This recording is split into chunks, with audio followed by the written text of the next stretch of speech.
Bien, hermanos, vamos a leer un pasaje conocido que se encuentra en Mateos 35-38. Y Dios me dio este texto para ustedes. En esta semana el Señor ha estado tratando con mi vida y sentía que era para comenzar, que este era el texto necesario para comenzar. Mateos 9, 35 al 38. Mateos 9, 35 al 38. Yo voy a leer la Nueva Traducción Viviente. Esa es una traducción bíblica muy buena. A mí me gusta mucho. Está muy correcta, pero tiene un lenguaje un poco más comprensible. No obstante eso, es lo mismo. Escuche bien, dice: Jesús recorrió todas las ciudades y aldeas de esa región, enseñando en las sinagogas y anunciando la buena noticia acerca del reino, y sanaba toda clase de enfermedades y dolencias. Cuando vio a las multitudes, miren esta palabra, hermano, les tuvo compasión, porque estaban confundidas y desamparadas como ovejas sin pastor. A sus discípulos les dijo, y es como si lo estuviera diciendo a nosotros, no solo a esos 12, Jesús le dice a sus discípulos universalmente: la cosecha es grande, ¿amén? Pero los obreros son pocos. Así que oren al Señor que está a cargo de la cosecha, pídanle que envíe más obreros a sus campos. ¿Verdad? En la versión de ustedes dice: la mies es mucha, los obreros son pocos. Ahora, ese es el texto en el cual yo me voy a basar, porque yo quiero que usted vea algo más detrás de esa frase del Señor. La cosecha es grande. ¿Amén? Pero los obreros son pocos. Así que oren al Señor que está a cargo de las cosechas, pídanle que envíen más obreros a sus campos. La cosecha es grande, es lo primero que dice. Mirando el Señor las multitudes. Pero me doy cuenta yo, acuérdense, es Jesús, es Dios. Cuando nosotros pensamos en esta frase, tenemos que mirarla desde el ángulo de que es Dios mismo hablando, que todo lo sabe y que todo lo ve. ¿Ven? Es probable que los discípulos hayan mirado esa multitud y no hayan visto lo que espiritualmente, por su poder, porque es Dios, Cristo, pudo ver. Y a lo mejor quizás los discípulos comprendieron que se refería a esa multitud que estaba allí como tal, pero yo siento que la palabra de Jesús tiene una proyección más universal, porque Él va a decir que hacen falta más obreros. O sea, Él está hablando de una cosecha mucho más grande y que está lista. Y le dice a los discípulos: la cosecha es grande. Y me llama la atención porque es muy probable que nosotros, es lo que el Espíritu Santo estaba conviniendo, trayendo a mi corazón, es probable que nosotros hoy miremos el panorama espiritual que nos rodea y pensemos más bien, caballero, hay una cantidad de pastores, hay una cantidad de líderes, pero la verdad es que la gente no se está convirtiendo, ¿verdad? No hay, digamos, candidatos. Si miráramos alrededor, pudiéramos pensar, bueno, pastores y obreros hay muchos, lo que falta es cosecha. Pero esa no es la manera que Cristo lo está mirando. Cristo está diciendo que la cosecha es grande, que los candidatos a ser salvos son muchos. Entonces, algo está pasando en nuestro corazón si nosotros miramos el panorama que nos rodea y realmente no vemos cosecha, no vemos qué recoger. O pensamos que este tiempo es difícil, la gente no se convierte, o estamos viviendo en tiempos de escasez de mies o escasez de cosecha. Eso no es lo que dice Cristo. Cristo dice que el problema no es la cosecha, el problema es los obreros. Amén, querido hermano. El problema no es la cosecha, el problema son los obreros. Esto, hermanos, es dicho por Jesús, quien es Dios. ¿Okay? O sea, ¿por qué enfatizo que esto está dicho por Jesús, que es Dios? Para que usted entienda que cuando Cristo dice eso, tiene delante de sí la verdad del panorama espiritual de todos los hombres, de toda la humanidad. Cuando él dice la cosecha es grande, se refiere que en todo tiempo van a haber muchas y muchas personas listas, o por lo menos que necesitan ser salvadas, que necesitan ser recogidas como una cosecha. No estamos, ni viviremos nunca, ni atravesaremos ningún tiempo de escasez de candidatos a salvación. Es más, nos rodea la cosecha, queridos hermanos. Todos, si miramos esta comunidad, pudiéramos repetir esas palabras. La mies es mucha. Depende cómo lo veamos. Si lo vemos, si nos ponemos del lado del Señor y agarramos la visión de Cristo, la mies es mucha. No estamos en tiempo de escasez, no estamos en tiempo que la gente no se quiere convertir, no estamos en tiempo que la gente está dura, etcétera, etcétera. Muchos de estos, justificaciones que nosotros nos ponemos para no reconocer que realmente hay muchas personas que ganar. Mucha gente lista. Eso hay que decir también, la cosecha está lista. Después va a hablar de eso. Va a decir que los campos están blancos ya para la siega. Amén, queridos hermanos. Entonces, lo que Cristo está diciendo es que hay una realidad de abundancia de posibles convertidos que no alcanzamos a percibir. Se lo repito. Lo que Cristo está queriendo decir es que hay una realidad de posibles convertidos, de candidatos a convertirse, que a lo mejor nosotros no alcanzamos a ver, pero Él sí.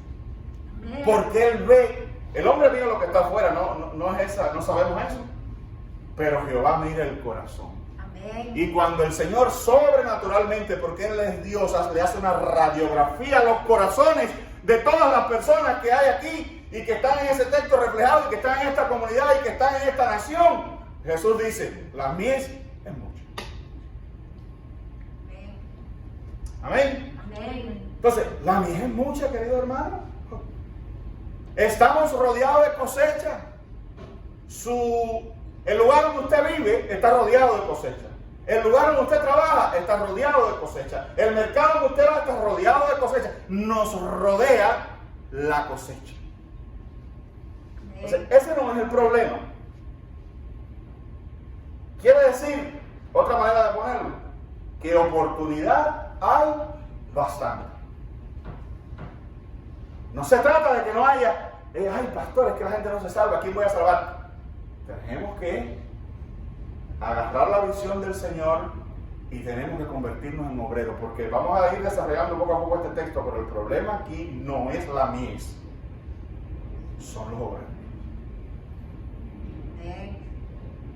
Amén, querido hermano. Amén, amén. Hay oportunidad bastante, más de la que percibimos. Necesitamos la visión de Jesús. Necesitamos parar de mirarlo, el mundo que nos rodea, las personas que nos rodean, con nuestra propia visión limitada humanamente y llenarnos de justificaciones y de obstáculos.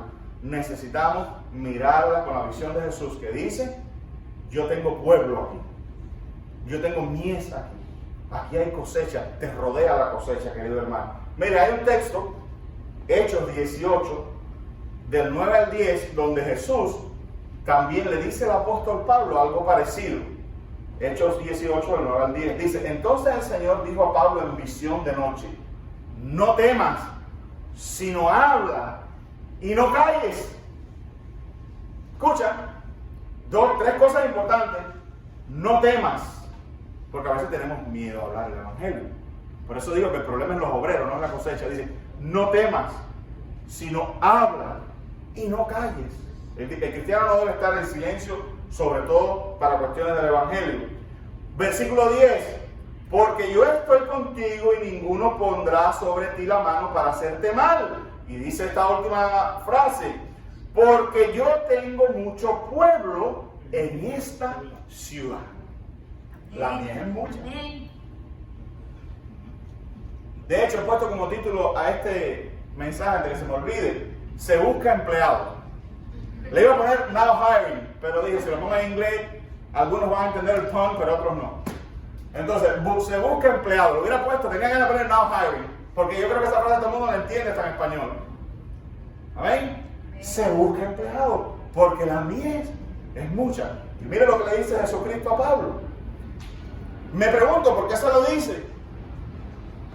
Quizás porque necesitaba. Me están filmando, no me puedo. Quizás porque necesitaba que la visión de Pablo fuera transformada. A lo mejor Pablo estaba viendo los impedimentos y estaba quizás, esto es especulativo, no lo sabemos, pero a lo mejor estaba surgiendo cierto tipo de temor en su corazón. Y entonces el Señor viene a animarlo y le dice, oye, yo tengo mucha gente en esta ciudad. ¿Te imaginas eso, hermano? ¿Pudiera esas palabras hoy aterrizar en nuestro corazón? Yo tengo mucho pueblo en esa ciudad. ¿Has pensado así con respecto a Miami? Esta preciosa ciudad que a todos nos gusta, nos encanta. Hemos hecho de ella nuestros pequeños países particulares. ¿Has pensado en Miami como una ciudad donde Jesús tiene mucho pueblo? A veces nosotros vimos lo que Dios está haciendo en otra ciudad, en otro lugar, y decimos, ay, si yo estuviera allá, si yo fuera parte de aquel avivamiento, allá sí Dios está hablando. La mía es mucha aquí también, y Jesús tiene mucho pueblo en esta ciudad. El problema no es la mía, el problema son los obreros. Amén. Amén. Amén. El problema no son los candidatos, el problema son los obreros. No hay muchos. Es lo que dice el texto. La cosecha es grande, el versículo 37, pero los obreros son pocos. Es un trending de esta cuestión. No es que no hay candidatos y que no hay personas necesitadas o listas para aceptar o para recibir a Jesucristo como Salvador y por ende entrar al reino de los cielos. Lo que faltan es obreros que vayan a predicarle, que vayan a ser los discípulos, que vayan a interesarse por las vidas, por las almas, que pongan labor, que pongan energía, que pongan sudor, que pongan empeño en ganar aunque sea una sola alma. Amén. Una pequeña parte de la cosecha, ¿cómo se llama? Un ramito de mies. Ese es el problema. No hay muchos, pero hay muchos cristianos, ¿verdad? Si te pones a pensar, cristianos hay. Vaya, no tanto como las mies, pero si nosotros pensamos que cada cristiano es un potencial obrero, pues a obreros hay algunos. Ahora, miren lo que yo puse aquí. Pero hay muchos cristianos, lo que no hay es obreros. Parece paradójico, contradictorio, ¿verdad? ¿Cómo es eso, pastor? Que hay cristianos. Aquí mismo en nuestra iglesia creo que habían 23 conteos, 24, no sé. En otras iglesias hay más. Si tú pones a sumar eso, bueno, cierto grupo de obreros hay. O mejor dicho, cristianos hay, pero no están trabajando. Son cristianos, pero no son obreros. Amén. Porque el problema no es la miel, el problema son los obreros. Hay mucha gente callada, sentada, desinteresada, insensible. ¿Vieron cómo empieza este texto? Que yo les acabo de leer, Mateo 9, 35, 38. En el versículo 36 hay una frase interesante ahí, que es una abertura, una ventanita en el corazón de Jesús. Cuando vio las multitudes, tuvo compasión. Amén. Es interesante, ¿no? Tuvo compasión porque las veía que estaban confundidas y desamparadas. Noten, hermanos, que no se está refiriendo de que estaban desamparadas desde el punto de vista material, que no tenían una casa, que no tenían familia. No, estaban desamparadas y confundidas desde el punto de vista espiritual. Amén. ¿Qué pensamos nosotros cuando vemos, digamos, una persona, para ponerlo un poco en nuestra cultura, entregada a las cuestiones de la santería y la brujería? Eso es una confusión. Que sintamos compasión por esa o no, son cosas distintas, pero eso es una confusión. ¿Y qué sentimos nosotros? Por ejemplo, cuando vemos, ahora mismo se está moviendo mucho, sabemos, la cuestión del movimiento gay, LGBT, no sé cuántos T, cuántas, ¿cómo se llama? Iniciales tienen ya, porque acá rato le ponen una más. ¿Y qué? ¿Saben lo que esa gente piensa de nosotros los cristianos? Que nosotros tenemos odio a ellos. Hay una percepción, hay un estereotipo creado en esa comunidad de que nosotros los rechazamos. De que nosotros no los queremos y que ellos para nosotros son lo peor. Como que nos falta compasión. Eso no fue lo que sintió Jesús. Eso no quiere decir que no estemos de acuerdo con lo que ellos hacen, pero es que tampoco estamos de acuerdo con el adúltero, ¿no verdad? Ni estamos de acuerdo con el mentiroso. ¿Cuánto daño hace la mentira y cuántos mentirosos solapados a veces hay en nuestras congregaciones? Y sin embargo, no somos tan virulentos hacia esas personas como lo somos hacia otros tipos de pecados. Dice que Jesús vio a toda la multitud, y me imagino que había toda clase de personas con toda clase de pecados, y tuvo compasión por la confusión espiritual en la que andaban. Amén. Amén. Entonces yo creo que lo que está de base en el sentimiento evangelístico de un obrero es una compasión por la confusión espiritual que la gente trae. Porque mucha gente no ha tenido un cristiano. Cuando dice los veo, porque los veía como ovejas que no tienen pastor. Hay un sentido en que tú y yo tenemos que convertirnos en pastores de al menos una o dos personas. Amén. Que le guiemos, que le podamos enseñar la verdad, que lo podamos sacar de la confusión, que puedan sentirse amparados en nosotros. ¿Por qué? Porque vean en nosotros a alguien que los quiere, que los ama, que tiene paciencia con ellos como Cristo, ¿verdad? Que provee para ellos. Pero para eso hay que trabajar, hay que esforzarse. Callados, sentados, mucha gente sentada en la casa cuando debiera estar en otro lugar. Amén, querido hermano. Entonces el problema no es la mies, mies hay bastante.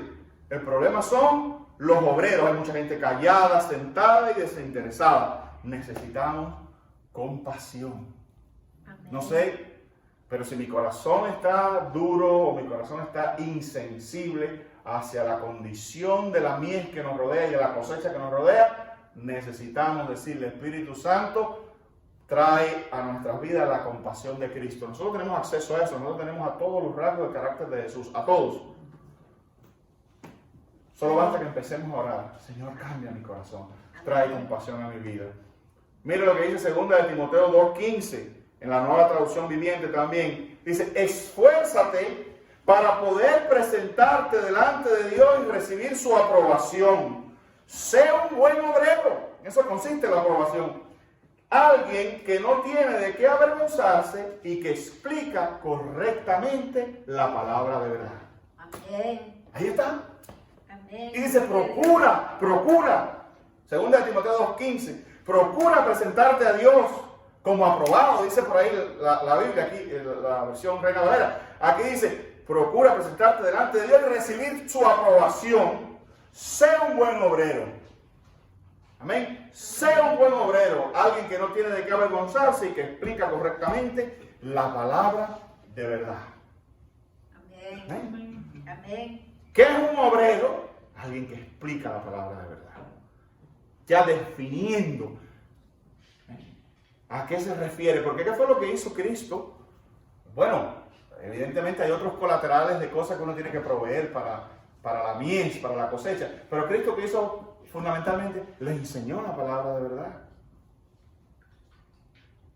Porque lo principal que necesita una persona no es salvarlo de su propia miseria personal, de su propia miseria física, financiera o de otro tipo. Lo principal que necesita una persona es ser salvado del pecado. Que se le sea explicado la verdad en Cristo Jesús, que Jesús es el Salvador de todos los hombres, incluyendo Él. Que en Jesús hay perdón de toda clase de pecado. Que en Jesús hay una completa limpieza, una completa restauración y una nueva vida. Amén. Amén. Gloria a Dios. La gente anda desesperada buscando una nueva vida. En Cristo Jesús, los que están en Cristo, nueva criatura son. Amén. Entonces, un obrero es el que frontalmente a una persona le explica esta verdad con interés, con compasión, con cierta perseverancia. Un obrero siempre se va a involucrar. ¿Amén, hermano? Amén. Bueno, ahora, la respuesta a esto, fíjense que está en manos del Señor. Es interesante, ¿no? La respuesta está en manos del Señor. Miren lo que dice el versículo 38. Así que oren. Recuerden el problema. ¿Cuál es el problema? El problema es mucha miel, pocos obreros. ¿Qué podemos hacer? Versículo 38. Así que oren al Señor que está a cargo de la cosecha, pídanle que envíe más obreros a sus campos. Amén. ¿Cómo se soluciona el problema? Necesitamos obreros. ¿Dónde están los obreros? Los tiene Dios mismo. ¿Quién envía a los obreros a su campo? ¿Quién despierta ese deseo en el corazón del cristiano que está callado, sentado e indiferente para que se convierta en un obrero, convierta en alguien, en un buen labrador que va a recoger la cosecha? ¿Quién despierta ese sentimiento? Dios mismo. Amén. Es lo que está diciendo el texto. El texto está diciendo, pídanle al Señor. Jesús es soberano, rey, tiene el control de la cosecha y los obreros. Amén. Entonces, no se trata de cómo yo persuado con sabiduría o con alguna especie de discurso emocional que la gente se convierte en obrero. Dios mismo, y creo que es hasta un regalo, es una bendición que Dios concede a aquellos que de verdad comienzan a sentir esa necesidad por los obreros. Yo creo que Dios mira que no hace falta ser un erudito, no hace falta mucha preparación, no hace falta mucho profesionalismo para ser un obrero del Señor. Hay que ser simplemente un obrero simple, dispuesto a dejarse usar por el Señor y a ir a recoger las mies. Amén. ¿Tú sabes lo que quiero decir? Que un ergates, así es, eres tú, es cualquiera, es el que lleva 100 años en la iglesia, si todavía está vivo, como el que lleva 4 días. O sea, lo que quiero decir es que la palabra está así puesta tan en llano para que nadie siquiera piense que ser obrero para Dios es alguna especie de título elevado para el cual yo no estoy calificado. Obrero simple es lo que está buscando. Amén. Amén. Amén. Obreros simples. Hay mucha gente que me dice, y esto lo he hablado aquí otras veces, pastor, ¿pero qué yo voy a predicar si yo no sé ni 3 o 4 cosas? Pero eres cristiano, ¿verdad? Sí, como Cristo llegó a ti. Ah, bueno, el Señor hizo esto y esto. Cuenta eso. Cuenta eso rinde gloria al Señor, porque al final se trata de Jesús. Si yo puedo lograr con mis palabras o como sea que la gente vea a Cristo como lo vi yo, he hecho tremendo buen trabajo, he sido un buen obrero. Un obrero simple, Amén. pero un obrero comprometido. Porque tú puedes ser un obrero simple, pero tienes que ser responsable, ¿verdad? Yo puedo ser el más simple obrero de una fábrica, eso no quiere decir que yo puedo llegar a la hora que me dé la gana, ¿verdad? Faltar el respeto a mis oficiales, etc. Un obrero simple, pero responsable. O sea, no un erudito, no un graduado de seminario, todas esas cosas ayudan, ¿no? Todas esas cosas ayudan, yo estoy a favor de todas esas cosas. Hay un solo lugar, queridos hermanos, donde se pueden buscar trabajadores para Cristo. Hay un solo lugar, Dios mismo. Amén. Lo repito, versículo 38. Así que oren al Señor que está a cargo de la cosecha, pídanle que envíe más obreros a sus campos. Pídanle al Señor que envíe obreros. El patrón es el que tiene los obreros. Amén. ¿Qué tal eso para modificar tu oración? Dios tiene, te voy a decir algo, hermano, Dios tiene una manera especial de invitar a los obreros a que hagan su labor. Mire, un texto conocido, Isaías 6:8, dice: después oí que el Señor preguntaba, ¿a quién enviaré como mensajero a este pueblo? ¿Quién irá por nosotros? Es como, a mí me llama la atención ese texto, porque ese texto está manejado. Cuando tú lo lees, aún en tu versión, te lo repito, Isaías 6 y 8, cuando tú lo lees, es como si Dios o la Trinidad, porque hay una evidencia, todo esto está puesto en plural, es como una conversación en la divinidad, es como una conversación en la Trinidad en la cual Isaías es testigo, y es como si la Trinidad le dijera, ¿y a quién enviaremos? ¿Y quién irá a hacer el trabajo espiritual en este pueblo? Como si se lanzara la pregunta, como si hubiera alguien más ahí, el único que estaba era Isaías. Pero Isaías dice, ¿cómo dice esa frase? Heme aquí, Señor. Amén. Envíame a mí. Gloria a Dios, aleluya. Dios supo cómo despertar ese interés. Había una necesidad. El Señor planteó la necesidad y había un obrero allí que saltó ahí mismo y dijo, heme aquí, Señor. Vamos a seguir leyendo. El versículo 8, después oí que el Señor preguntaba, ¿a quién enviaré como mensajero a este pueblo? ¿Quién irá por nosotros? Aquí estoy yo, le dije, envíame a mí. Aquí estoy yo. Pero Dios lo despertó, ¿verdad? Necesitamos que el Señor de las Nieves visite a algunos y le haga consciente de que la mies es mucha y que lo que hace falta es obrero. Y Él puede ser un obrero. Tú puedes ser un obrero. Haría falta que en cualquier circunstancia en la que tú te encuentras, tu trabajo, otra vez, repito mucho eso, porque la posibilidad más grande que nosotros tenemos de ganar la mies más próxima, la cosecha más próxima a nosotros, es esa con la cual nos relacionamos. Amén. Entonces, tenemos que orar para que Dios ponga en tu corazón ante la necesidad de tus compañeros de trabajo o de aquellos que se relacionan contigo, como si Dios te dijera, bueno, ¿y quién se va a ocupar de esta gente? Y tú puedes decir, aquí, Señor, aquí estoy. Amén. Amén. Amén. Primera de Corintios 9:16. Sin embargo, acuérdense que estoy en este punto de que Dios tiene sus maneras muy típicas de despertar esa laboriosidad espiritual en nosotros. No, dice 1 Corintios 9:16, sin embargo, predicar la buena noticia no es algo de lo que pueda jactarme. Este es Pablo hablando. Estoy obligado por Dios a hacerlo. Qué terrible sería para mí si no predicara la buena noticia. Esa es 1 Corintios 9:16, ¿verdad? Sin embargo, predicar la buena noticia no es algo de lo que pueda jactarme. Estoy obligado por Dios a hacerlo. Y qué terrible sería para mí si no predicara la buena noticia. O sea, Pablo ve eso tan querido a su corazón, siente tanta responsabilidad, ahí de mí dice en la versión Reina Valera, siente tanta responsabilidad con eso, que no se imagina su vida sin ser un predicador del Evangelio. ¿Qué clase de compromiso, queridos hermanos? ¿Qué clase de obrero ese? Amén. Un obrero que no puede imaginar, no puede concebir su vida si no fuera predicador del Evangelio. Gloria a Dios. Amén. Amén. Entonces, te invito, queridos hermanos, a empezar o a comenzar un tiempo exclusivo. Escúchame bien, porque aquí viene una aplicación a esto. Para todos ustedes, todos nosotros, ¿verdad?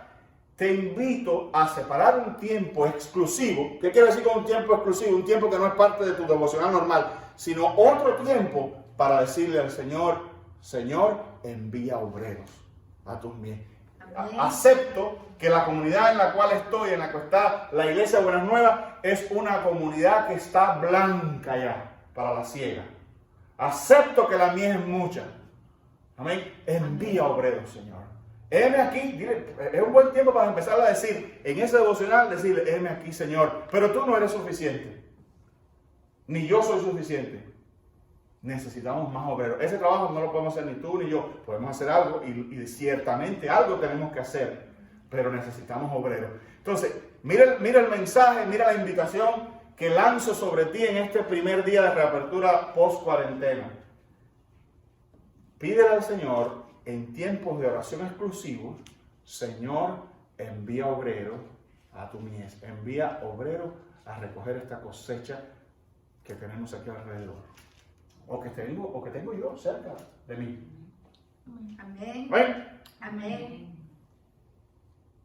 Mire, déjeme leerle un último texto. Se encuentra en Juan, capítulo 4, versículos 34 al 36.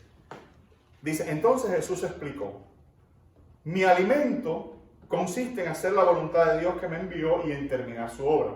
De Jesús hablando. Ustedes conocen el dicho. Hay 4 meses entre la siembra y la cosecha. Pero yo les digo, despierten y miren a su alrededor. Los campos ya están listos para la cosecha. A los segadores se les paga un buen salario. Y eso habla de bendición que tiene esto. Y los frutos que cosechan son personas que pasan a tener la vida eterna. ¡Qué alegría le espera tanto al que siembra como al que cosecha! Amén. Amén. Amén. Escuchen, le dice, usted ha oído un poco como que lo saca a ellos de pensar, bueno, quizás viene otro tiempo para predicar, ahora no es el tiempo, ¿verdad? Porque él le dice, ustedes conocen el dicho que hay que esperar no sé cuántos meses. Yo les digo, olvídense de eso, ya está lista la siega. Amén. ¿Amén? Ya. El tiempo no es cuando de aquí a un año que se va a venir algo con una señal, no, ya. En la otra Biblia dice, levantar los ojos están blancas, las cosechas ya. Amén. Está lista. Y entonces, ¿qué le dice? A los segadores se les paga un buen salario. Y los frutos que cosechan son personas que pasan a tener la vida eterna. Hay bendición. Eso que habla. A los segadores se les paga un buen salario. Dios mismo. Dios mismo. Y los frutos son personas que pasan a la vida eterna. Y dice así, termina con una oración entre signos de admiración. Qué alegría le espera tanto al que siembra como al que cosecha.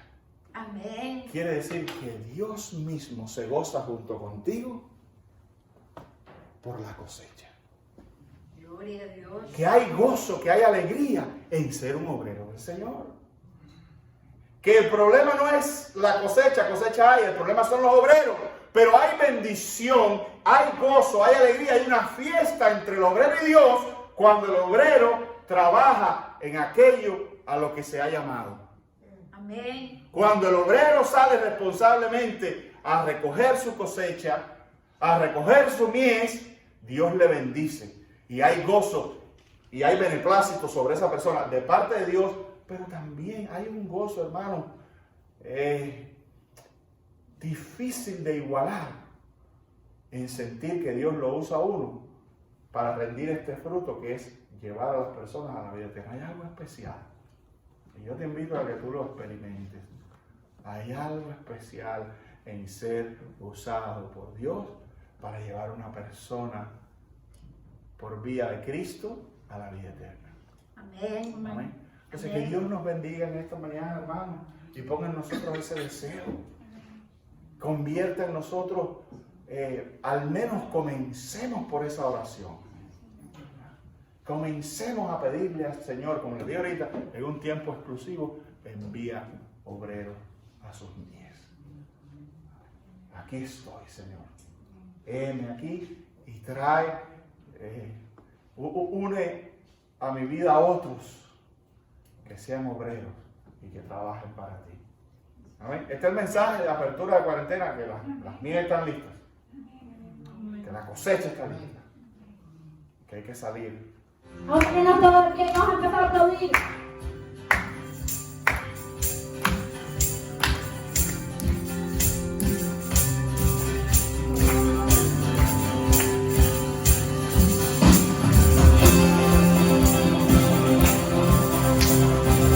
¿Cuántos se gozan con el culto de hoy? Amén.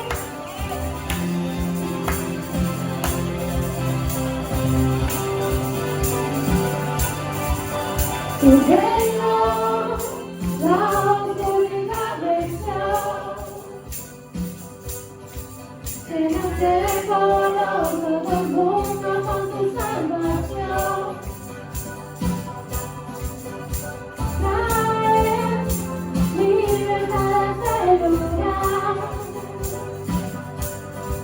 con tu resplandor las tinieblas se disiparán.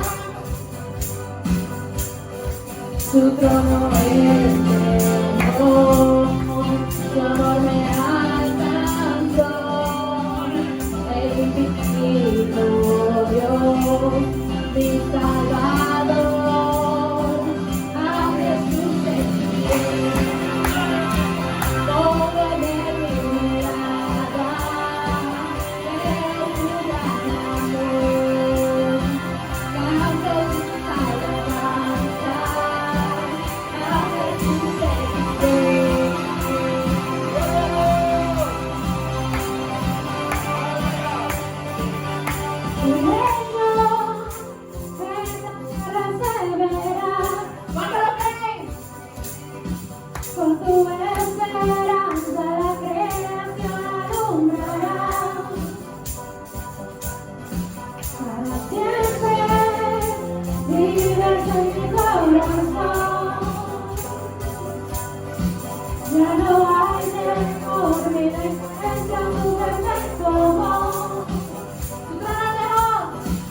su trono es lejos, su amor me alcanzó, el infinito Dios, mi Salvador, a Jesús seguiré, porque de mi mirada veo su gran amor, canto sus alabanzas, a Jesús seguiré.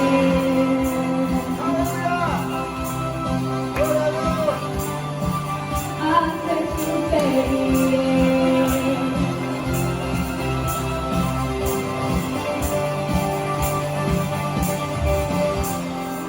¿Cuántos siguen a Jesús? Amén. No, no los oí. ¿Cuántos siguen a Jesús? Santo, el infinito Dios, mi Salvador, su trono